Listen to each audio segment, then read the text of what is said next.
Some phones feel like dumbbells in your hands, but not the Infinix Hot 60 Pro. This phone is so thin it could disappear in your jeans pocket. I'm not even joking. At 6.6mm, the Infinix Hot 60 Pro is a very thin smartphone. But don't let the slim frame fool you. Inside this featherweight build is a 5160 mAh battery, a 144Hz AMOLED display, dual speakers, and a camera setup that punches well above its price. All this for under 275,000 naira or under $200. So, is it just a pretty face, or is this thing worth your money? Let's break it down.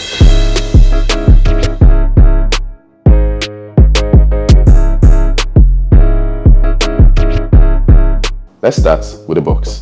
The packaging is clean, with some of the key specs printed right on the front. Inside, you're not too short on accessories. A 44 watts fast charger, a USB-C cable, earpiece, yes, that's included as well, SIM ejector tool, screen protector with an install guide, a transparent case, and all the stickers and paper stuff you may or may not read. For a phone at this price point, getting all this without having to buy anything extra is a win. Now, the real showstopper. This phone is thin, like very thin. At 6.6mm, Infinix claims this is one of the world's thinnest phones.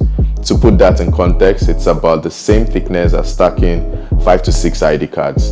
And even with that slim profile, it somehow fits a 5160 mAh battery, which is wild. It is super lightweight too, at 170 grams, and the fiberglass back with aluminium chassis keeps things feeling premium, but not fragile. I would use it without the case just to show off the frame, but hey, that's just me. On the right side, you have your volume rockers and a power button. There's also a dedicated 4-lax AI assistant button, which also serves as a camera shutter button. The left side is clean, save a SIM tray. Up top, you have a speaker grill, and down you have the USB Type-C port for charging, a mic, the good old headphone jack, and a second speaker grill. Color-wise, I have the titanium silver, but options like the cyber green and Sony yellow bring extra personality. The screen is easily one of my favorite things about this phone. You're getting a 6.78-inch AMOLED panel with 1.5K resolution, 144Hz refresh rate, and up to 4500 nits of peak brightness. Bezels are slim and even, and there's a poncho selfie cam that doesn't get in the way of the media or games. It also supports always-on display, a 24Hz touch sampling rate, and Gorilla Glass 7i for protection. You don't usually see this level of display tech under $200. One small gripe though, you won't always get 144Hz all the time. It auto switches from 90Hz or 60Hz depending on the app, but honestly, it still feels really smooth. Let's talk sound. We've got dual speakers, and for a phone this slim, they sound surprisingly full. You have clear vocals, decent bass, and no weird distortions. A headphone jack is also included, and that actually sounds decent too. 100,000 naira. And honestly, for that price, it's kind of a bargain.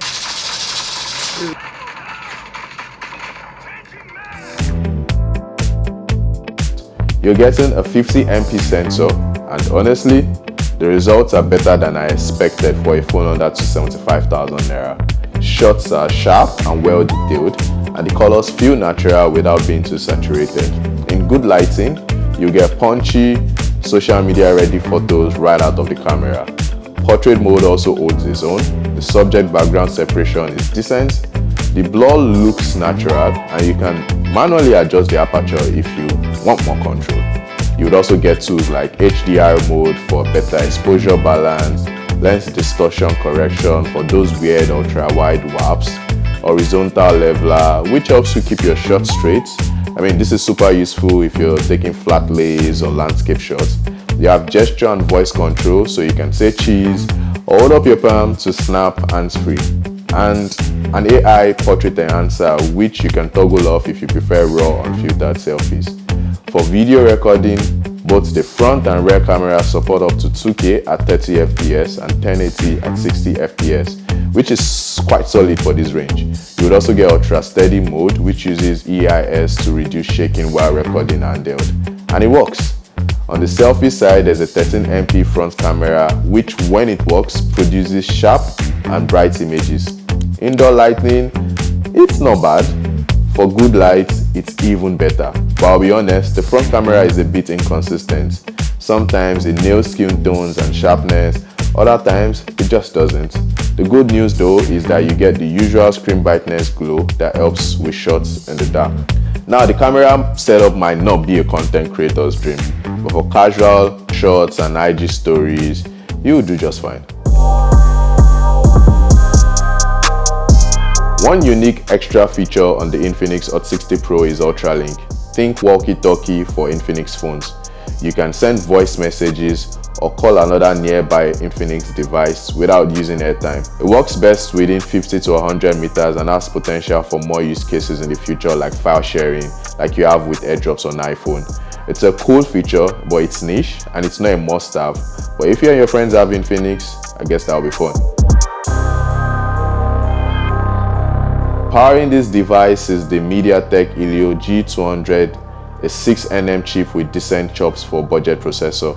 It runs on Android 15 with XOS 15.1.1, which feels clean, snappy, and refined. You get 8GB of RAM, which is expandable to 16GB with memory fusion, and a 128GB or 256GB of UFS 2.2 storage. For basic multitasking, this is smooth. For app switching, it is quick.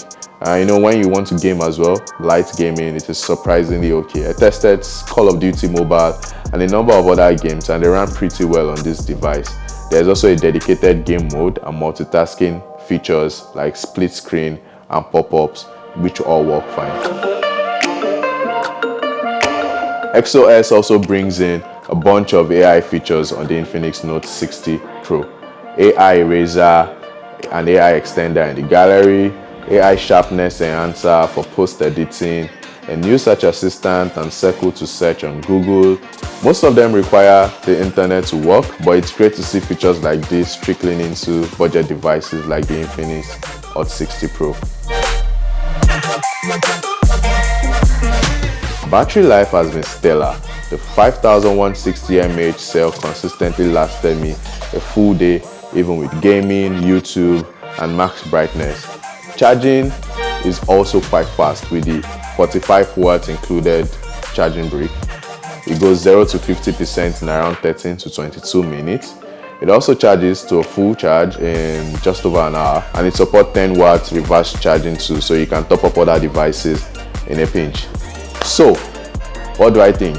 The Infinix Hot 60 Pro is one of the most well-rounded budget phones I've seen in a while. Trust me. It's got the kind of display, speakers, battery life that punches well above its price. The camera holds up, the performance is also stable, and the design, it's thin. So yeah, it's a flex. The build feels a little delicate and the selfie cam isn't the most consistent, but for $275,000 or just under $200, this phone is not doing too much, right? And it's doing what it's doing in the best way. So let me know in the comments, and don't forget to rate this phone from 1 to 10 based on everything you've seen so far. And if you have any other device you want me to review, please drop them down in the comment section and I'll have a go at them till I come to your screens next time. Bye.